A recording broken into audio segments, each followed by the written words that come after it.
Gold, trusted gold buyers. మీరు తాకట్టు పెట్టిన బంగారాన్ని విడిపించి ఈ రోజు ఉన్న మార్కెట్ ధరకు కొనబడను.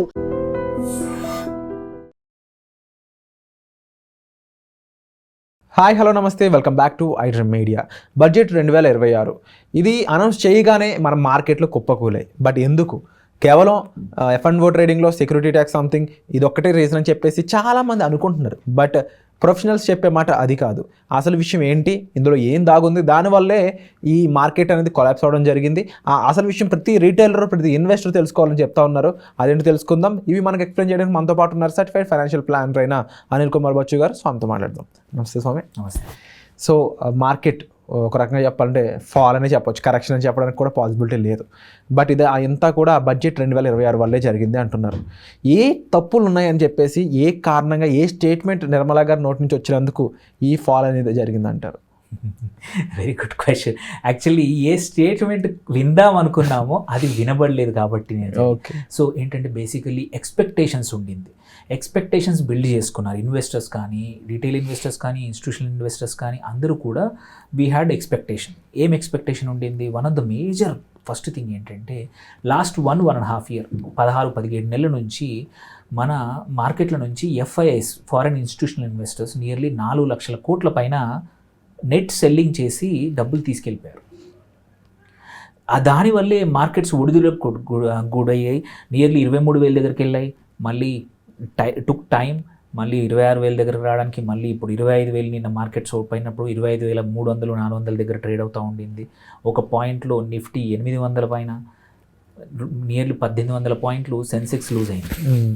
ఎందుకు అంటే FIIs కోసం ఏదైనా అనౌన్స్మెంట్ ఉండబోతోంది. ఎందుకంటే 4 లక్షల కోట్లు సింపుల్ కాదు. డొమెస్టిక్ ఇన్స్టిట్యూషనల్ ఇన్వెస్టర్స్ ఇన్వెస్ట్ చేశారు కాబట్టి ఈ మాత్రం కాపాడగలిగాం మార్కెట్ని. సో అంత పెద్ద ఎక్సోడస్ జరిగినప్పుడు మేబీ STT తక్కువ చేస్తారు, ఆర్ FIIsకి LTCG తక్కువ చేస్తారు, long term capital gain, or కొన్ని ఏదైనా చేంజెస్ కానీ కొన్ని ఏమైనా చేస్తారనే expectation was the first thing. అందరికీ ఉండిన ఫస్ట్ కారణం ఇది. సో దాని గురించి అసలు మాట్లాడలేదు. దానిపైనుంచి ఉల్టా కొత్తగా STT యాడ్ చేశారు ఫ్యూచర్స్ అండ్ ఆప్షన్స్ పైన. ఓకే, అక్కడ చాలామంది actually foreign players, HFT traders, పెద్ద పెద్ద వాళ్ళు అందరూ అక్కడే ప్లే చేస్తారు. సో వాళ్ళకు ఒక పెద్ద షాక్ అది. సో FIIsకి తగ్గించకపోగా పెరిగించారు, అదొకటి. వన్. సెకండ్ థింగ్ ఇంపార్టెంట్ ఏంటంటే మనం ట్రెడిషనల్గా చూసుకుంటే ప్రతి బడ్జెట్లో కొన్ని సెక్టార్స్ గురించి మాట్లాడుతూ ఉన్నారు. అవి మాట్లాడినప్పుడు ఏంటంటే ఆ స్టాక్స్ మంచిగా పర్ఫామ్ చేయొచ్చు, వాటికి కొన్ని సబ్సిడీలే కావచ్చు, ఎంకరేజ్మెంట్ కావచ్చు, ఫేవరబుల్ పాలసీలు కావచ్చు, అన్నీ ఉంటాయి. అవి ఎగ్జాంపుల్ తీసుకుంటే ఇన్ఫ్రా, డిఫెన్స్, రైల్వేస్, ఇవే మీరు చూస్తే ప్రీ బడ్జెట్ లాస్ట్ 15 రోజుల నుంచి చూస్తే అందరూ ఇవే కొని పెట్టుకున్నారు. వీటి గురించి ఏమీ మాట్లాడలేదు. డిఫెన్స్ అనే విషయం అసలు బడ్జెట్లో ప్రస్తావించలేదు. ఇంతకుముందు 2 సంవత్సరాల నుంచి డిఫెన్స్ మ్యానుఫ్యాక్చరింగ్ కొన్ని ఏళ్ళ నుంచి చేస్తున్నాం. అందుకే మ్యానుఫ్యాక్చరింగ్, ఎక్స్పోర్ట్స్ అన్నీ పెరిగాయి. బట్ ఈ బడ్జెట్లో నథింగ్, నో మెన్షన్. అదొక పెద్ద డిసప్పాయింట్మెంట్. సో ఎవరైతే పొజిషన్స్ బిల్డ్ చేసుకున్నారో వాళ్ళు అమ్మడం మొదలుపెట్టేశారు. సో ఈ రెండుతో పాటు ఇంకా వేరే ఏమైనా సబ్సిడీలు కానీ ఏదైనా ఫెసిలిటీస్ ఇస్తారంటే మార్కెట్స్కి సంబంధించి ఎటువంటి రాలేదు. ఇది లాంగ్ టర్మ్ బడ్జెట్. కాకపోతే ఏంటంటే కొన్ని సెక్టర్ ప్రిఫరెన్సెస్ మార్చారు. దానివల్లే మీరు చూస్తే నిన్న మార్కెట్లో అంతా జరిగినా ఒక్క సెక్టర్ మాత్రం బాగా పర్ఫామ్ చేసింది. ఏ సెక్టర్ అంటే IT sector. IT services merge చేశారు 3 రకాల IT వాటిని. యాక్చువల్లీ ఏంటంటే గవర్నమెంట్ రియలైజ్ ఏమైందంటే AI వల్ల కావచ్చు, ఆర్ బయట వేరే కంట్రీస్లో జరుగుతున్న రిసెషన్ వల్ల కావచ్చు, IT ఇండస్ట్రీ, IT సెక్టర్ మనం చాలా డిస్కస్ చేసాం లాస్ట్ 1 year నుంచి. అప్స్ అండ్ డౌన్స్ చాలా హ్యూజ్ గురైంది. పెద్ద పెద్ద కంపెనీస్ TCS, ఇన్ఫోసిస్, విప్రో ఎట్లాంటి పరిస్థితులు మార్చి ఫిబ్రవరిలో ఎక్కడికి వెళ్ళిపోయాయి, ఎంత పడిపోయిందో మనం డిస్కస్ చేసాం లాస్ట్ ఇయర్. వాటికి AI వల్ల ఇంకా పెద్ద ముప్పు ఉంది. వాటిని కాపాడడం అనేది, ఎందుకంటే వాటిని కాపాడకపోతే హ్యూజ్ సెక్షన్ ఆఫ్ పాపులేషన్కి ఎంప్లాయ్మెంట్ ఉండదు. అటు డైరెక్ట్ ఎంప్లాయ్మెంటే కాదు, వాళ్ళ మీద డిపెండ్ అయిన వాళ్ళు కూడా చాలామంది ఉన్నారు IT సెక్టర్లో. దానికోసం చాలా మంచి మంచి కొత్త పథకాలు మొదలుపెట్టారు, కొంచెం బెనిఫిట్స్ ఇచ్చారు నిన్న. సో దానివల్ల అది కొంచెం కాపాడింది. సెకండ్, టెక్స్టైల్ సెక్టర్లో కూడా కొత్తగా క్లస్టర్స్ ఓపెన్ చేస్తూ ఉన్నారు. కొత్తగా మిషన్స్ 2-3 మిషన్స్ కొత్తగా అనౌన్స్ చేశారు. ఏవైతే ఉన్నాయో వాటి వల్ల కొత్తగా ఇంప్రూవ్ చేయడానికి. ఎందుకు అంటే ఇది ఎంప్లాయ్మెంట్ హ్యూజ్ ఇచ్చే సెక్టర్, చిన్న టౌన్స్లో క్రియేట్ చేయొచ్చు. అండ్ ఎస్పెషలీ ఇప్పుడు యూరోప్తో FTA అయ్యాక మనకి హ్యూజ్ ఆపర్చునిటీ. ఓకే. సో దానికోసం ఆ సెక్టర్కి ఇచ్చారు. దెన్ సెమీ కండక్టర్స్ మిషన్ని డబల్ చేశారు. ఇంతకుముందు 20,000 కోట్లు 40,000 కోట్లు చేశారు. Rare earth magnet which is very important going forward. ఏంటి, చైనా ఇవ్వకపోతే మన అందరికీ ఇబ్బంది. వాళ్ళని బైపాస్ చేయడానికి రేర్ ఎర్త్ మిషన్ అని పెట్టి 4 స్టేట్స్లో కారిడార్స్ డెవలప్ చేశారు. ఓకే. సో అంటే ప్రభుత్వం డిస్కస్ చేసింది, బట్ కొత్త సెక్టార్లో పవర్, కొన్ని పవర్ సెక్టార్లో కానీ, సో టూరిజం సెక్టార్లో కానీ. సో అందుకే ఆ stocks relatively done well. So sector rotation అనేది మనమే కాదు, పోర్ట్ఫోలియోలు చేయమంటాము, బట్ మార్కెట్స్ కూడా రెగ్యులర్గా చేస్తూ ఉంటాయి. ఎవ్రీ క్వార్టర్ తర్వాత 3 PSU బ్యాంక్స్ అని కొన్ని రోజులు పవర్ అని, కొన్ని రోజులు ఇంకో సెక్టర్ అని మనం చేంజెస్ అవుతూ ఉంటాయి. Same with the government also. ఈ బడ్జెట్లో వాళ్ళు సెక్టర్ రొటేషన్ చేశారు.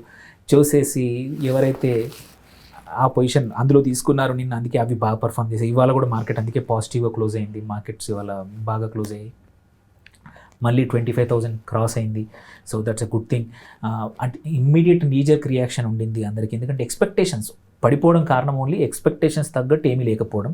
సో ఇది బ్యాడ్ బడ్జెట్ అంటే కాదు, ఇది ఏంటంటే ఫ్యూచర్కి బిల్డ్ చేసే బడ్జెట్.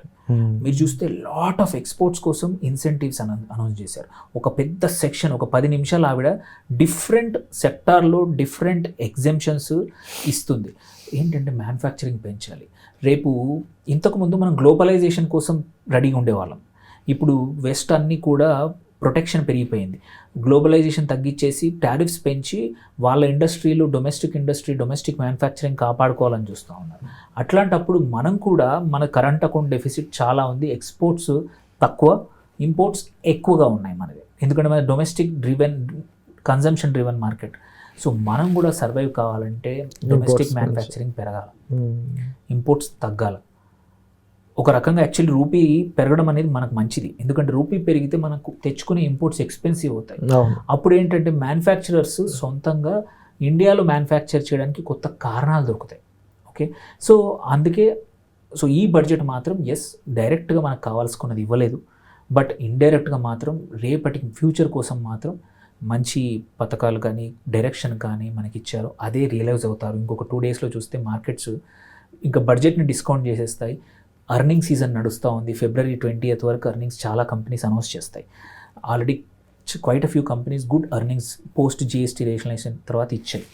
సో మార్కెట్ కొన్ని రోజులు టెంపరీగా భయపడుతుంది, బట్ ఈ ప్రభుత్వానికి మార్కెట్కి నాకు అసలు సంబంధం లేదన్నట్టు అంటిముట్టనట్టు నిన్న బడ్జెట్ ఇచ్చింది.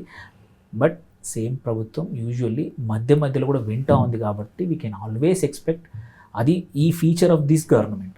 ఏంటి, బడ్జెట్లో అనౌన్స్ చేయట్లేదు, టైం చూసుకొని అనౌన్స్ చేస్తూ ఉన్నారు. కాబట్టి ఇప్పుడు డిసప్పాయింట్మెంట్ వద్దు, టైం వస్తే వాళ్ళే చేస్తారు. సో ఇప్పుడు రియలైజ్ అయింది, అందుకే వాళ్ళ మార్కెట్ పాజిటివ్గా ఉంది. ఐఎమ్ షూర్ ఈ వీక్ కూడా పాజిటివ్గా ఎండ్ అవుతుంది మార్కెట్. Wonderful sir. అంటే చాలామంది భయపడ్డారు, అదేంటి F&O ఎలా చేశారు ఏంటి, లేకపోతే ఈ సెక్టర్ అసలు మేము ఎక్స్పెక్ట్ చేయలేదు, MSME గురించి ఎవరు అడిగారు అన్నట్టు ఇలా రకరకాల ఎస్పెక్ట్స్లో వచ్చాయి. బట్ ఇది ఒక growth market. Employment actually basically దీంట్లో చూసుకుంటే నిన్న ఎంప్లాయ్మెంట్ స్కిల్ డెవలప్మెంట్ అనేది ఎక్కువగా డిస్కస్ చేసింది ఆవిడ. And also growth centres only పెద్ద సిటీసే కాదు, చిన్న టౌన్స్, స్టేట్స్ విచ్ ఇంతకుముందు చూడనివి. Example Odisha can become a huge, నిన్న అనౌన్స్ చేసిన, ఎందుకంటే మినరల్ రిచ్ స్టేట్. అట్లాగే ఈస్టర్న్ స్టేట్స్ కూడా చాలా మంచి ప్రొవిజన్స్ అనౌన్స్ చేశారు. తెలంగాణ, ఆంధ్రాకు కూడా చాలా ఇచ్చారు. సో ఇన్ ద హోల్ బడ్జెట్లో ఏదో ఎలక్షన్ కోసం అని కాకుండా లాంగ్ టర్మ్కి పునాదులు వేసినట్టు మాత్రం ఈ బడ్జెట్లో ఉంటుంది. Wonderful sir. మరి విన్నారు కదండి, బడ్జెట్ ఎఫెక్ట్ అయినా కానీ మళ్ళీ కరెక్షన్ తీసుకుందాం. మరి విన్నారు కదండి, బడ్జెట్ వల్ల మార్కెట్ ఎఫెక్ట్ అయింది అనుకున్నాం, కానీ మార్కెట్ ఎప్పటికీ ఎఫెక్ట్ అవ్వకుండా చాలా స్ట్రాంగ్గా డొమెస్టికల్గా మనం ఉన్నాము. సో ప్రతి ఒక్కరు కూడా ఈ ఇన్వెస్ట్మెంట్ క్రైటీరియా అనేది అర్థం చేసుకోగలగాలి. దాన్ని బట్టి మనం గ్రోత్ మార్కెట్ వైపు అడుగులు వేస్తాము, మనం లైఫ్ కూడా గ్రోత్ వైపు వెళ్తూ ఉంటుంది. ఎందుకంటే మన ఇండియన్ ఎకానమీ అనేది ఫ్యూచర్ కంట్రీస్ అన్నిటికీ కూడా ఒక వెల్కమింగ్ నోట్ చెప్తా ఉంది. దానికి రీజనే ఈ బడ్జెట్ కూడా. ఎందుకంటే కొత్త ఇండస్ట్రీస్ వచ్చే విధంగా, స్మాల్ ఇండస్ట్రీస్ పెరిగే విధంగా బడ్జెట్ అయి ఉండొచ్చు. అండ్ ముఖ్యంగా కామన్ మ్యాన్కి తగ్గ బడ్జెట్ అనేది ఆల్రెడీ ప్రొవైడ్ చేయడం జరిగింది. సో ఈ బడ్జెట్ అంతా కూడా కంప్లీట్గా నెక్స్ట్ లెవెల్ ఏదైతే ఎక్స్ప్లోర్ చేసే విధంగా ఉందని అయితే అనలిస్టులు అయితే చెప్తా ఉన్నారు. మరి మీ ఒపీనియన్ ఏంటి అనేది కామెంట్ సెక్షన్లో మెన్షన్ చేయండి. And thank you so much for the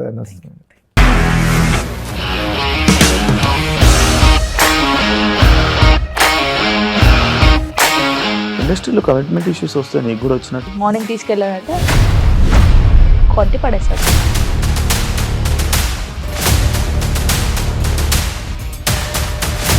ఒక్కళ్ళు కూడా చూడలేదు ఈ సినిమా అని చెప్పడానికి కూడా చాలా ధైర్యం కావాలి. అది నిజం కదా, దాంట్లో ధైర్యం ఏంటి? ఇది నెక్స్ట్ డే ప్లేట్ మార్చేస్తే తప్పు కదా. As of now we are comfortable this అని నేను అనుకుంటున్నాను. రష్మిక గారిది మీది ఒకే ఊరు అంట కదా.